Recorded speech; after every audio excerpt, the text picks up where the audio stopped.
While internal components and features may vary by brand and model, the installation instructions covered are applicable for the Maytag dishwasher models listed.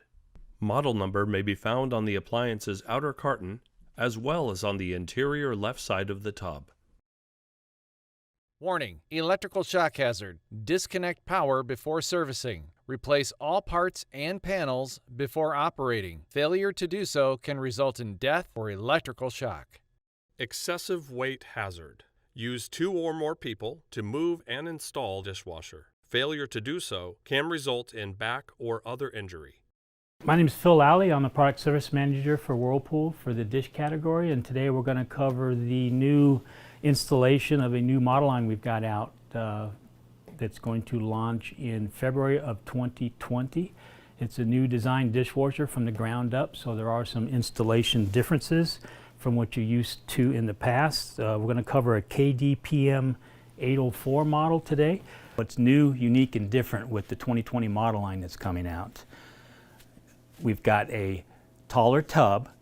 The drain hose connection is new. It's got a 110-degree elbow.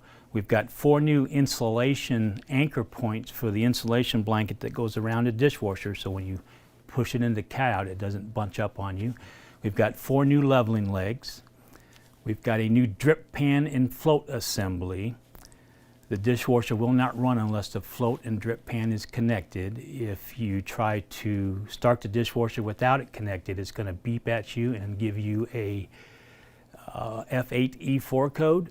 Once you plug the drip pan in, you'll be able to go ahead and run it through a test cycle. It's got a new H2O error code, which is a F8E1, that if you forget to turn the water supply on, it's going to tell you that the water supply is not turned on to the dishwasher. It's got a new install and service cycle that you can run. It's a short 5-minute cycle that you can run while you're checking for leaks. All right, one thing I just want to recap and remind you that this unit has a new drip pan and float assembly.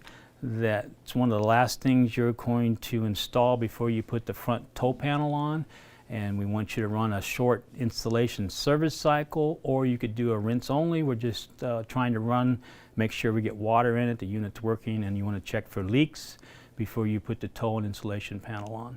And that install service cycle is a real quick key dance, 1, 2, 3, 1, 2, 3, 1, 2, 3. If you're successful, all the LEDs will come on. And then you can rapid advance it, steps 1 through 6. Step 1 is drain, step 2 is fill, step 3 is wash. And like I say, it's a short 5-minute cycle, or you can rapid advance it to whatever portion of the cycle that you want. And just to make sure we're doing this so you check for leaks.